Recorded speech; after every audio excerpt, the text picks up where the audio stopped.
Hey everyone, RJ here. Welcome back to the channel. And today I'm going to give my long-term review of the Pixel 4a.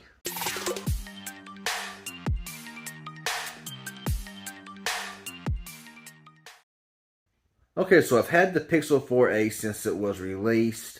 It was sent by Team Pixel, so shout out to them again for sending this phone out when it released. I can't remember when it actually released, but I know it was, a little while back. So, the Pixel 4a, this has been one of my favorite A-series phones, okay? The Pixel 4a has just been a phenomenal phone, okay? It's very basic, very simplistic. And this phone, it has just worked, okay? And when I say it's just worked, I mean it's done everything well. It's done everything good. I love the form factor of this, okay? I love the screen size being 5.8 inches. It's so easy. It's so pocketable. I love the way this thing just feels in the hand. And even though it only has one camera sensor there on the back, I think it's the same camera sensors that you see on the 5a, and all like that. Portrait mode is awesome. It takes good video. Rear mounted fingerprint scanner here. I do like that little green accented, I think it's a green accented power button there. I do like that. I like the fact that it's got the headphone jack on top, as you can see right there. So major pluses to that. So even though the newer Pixels don't have, headphone jacks, I don't think. Maybe the 5A does. I can't really remember. I used the 5A for a brief period of time. Great phone as well. But this phone, I think, released at a price of $349. And that was really a game changer when this came out. Some of the best cameras. It feels good. Yeah, it does. It don't feel, like the most premium phone in the world. But when it comes to reliability, when it comes to, how the screen looks, I mean, the screen is still, let's turn down the brightness a little bit on this display here so the camera might be able to pick it up a little bit better. But the 4A screen is, it's really good. The phone is very smooth. This phone runs the Qualcomm Snapdragon 730G processor, I do believe. And it's not a 5G device. This was a 4G LTE phone. But that's not really that important because it's got every 4G LTE band that I know of. And you can still get some really fast speeds on 4G LTE. Now, like I said, the display, very crisp, very clear. This is a very smooth phone. It's run on Android version 12 with the latest security patch for April. So it's going to continue to get those security updates and everything. And I'm not really sure how many more major OS updates it will get because I can't remember what it came out with to begin with. Just so long ago, having to go through all of that. And plus, I'm making this video here at the spur of the moment. So yeah, I mean, I think this phone only came, well, it came out in two colors. It came out in this black, and then it came out in a, what I call a Carolina blue, which I really would love to get my hands on a Carolina blue one, but they are ridiculously expensive if you want to find one new. And honestly, prices are skyrocketing on the Pixel 4a. I looked on Amazon the other day at brand new Pixel 4a's. Now, I know you can buy used ones. I know you can buy renewed ones, refurbished ones, whatever, for cheaper prices. But whenever I say these are skyrocketing, I mean if you find them new, you're going to pay $500+ and maybe even more than that for the Pixel 4a because they're just getting harder to find. And if you find a Barely Blue, or Carolina blue as I call it, you're going to pay even more for that because they're even harder to find. But I really don't blame them because the 4A is super responsive. It's got 6 gigs of RAM. I think it has 128 gigs of storage as well. Yeah, it's got 128 gigs of storage. And out of that, as much as I've used this phone, I still have 91 gigabytes free. And I've actually made video content with this phone.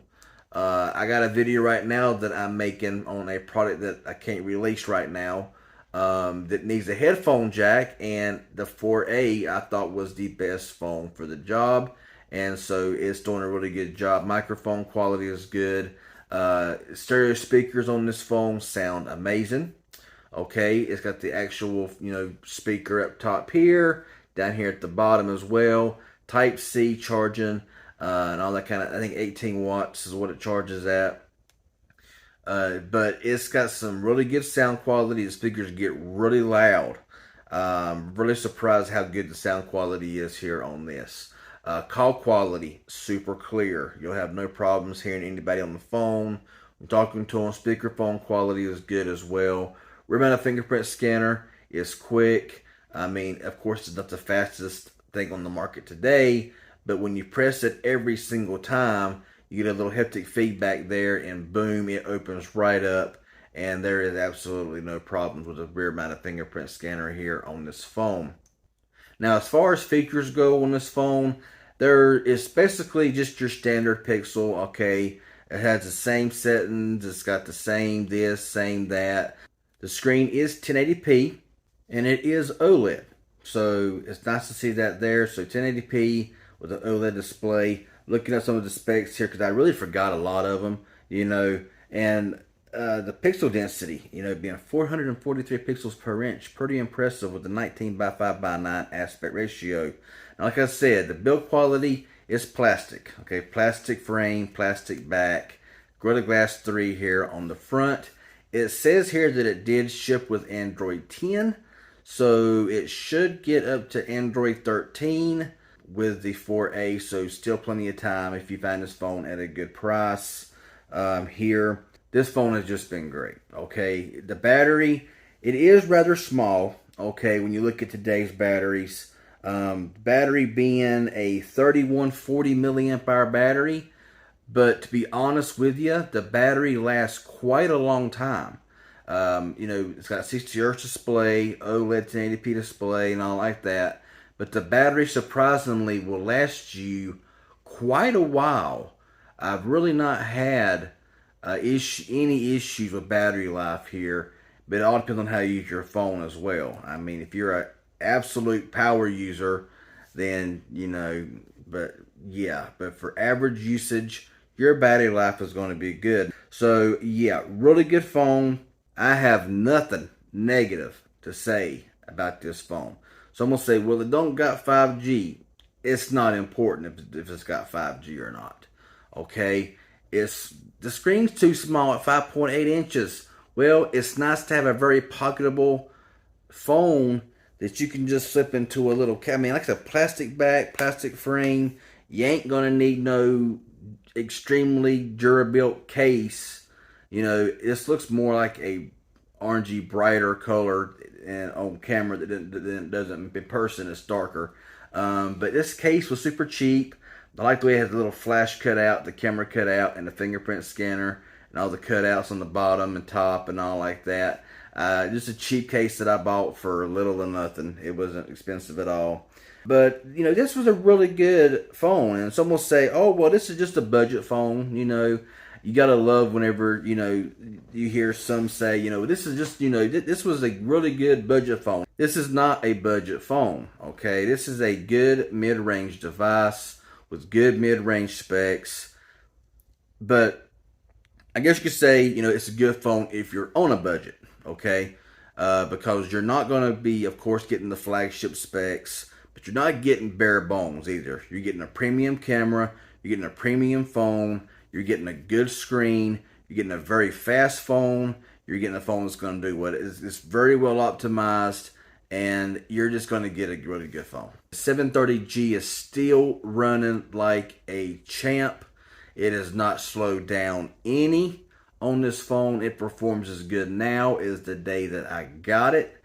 And I still use this phone from time to time because I love the small form factor. And it just fits into a pocket and you just about forget it's there. Pretty lightweight. And it's just reliable and it just gets things done. But yeah, if you want one and you're on the fence about buying one even today, if you can get one for a good price, I recommend it. If you want a small phone, a secondary phone, if you got like a big, ginormous 6 Pro or some other kind of, manufacturer big screen phone, and you want something as a backup this you can just throw in your pocket, the 4A is what you want. So, still recommended 2 years later. Self-informative in any way, hit the like button. Any questions you have about this phone or whatever, leave it down below in the comment section. Also, if you're new around here, consider subscribing and clicking that bell, turn it on to get all notifications. That'd be appreciated. Y'all have a good one, and thanks for watching.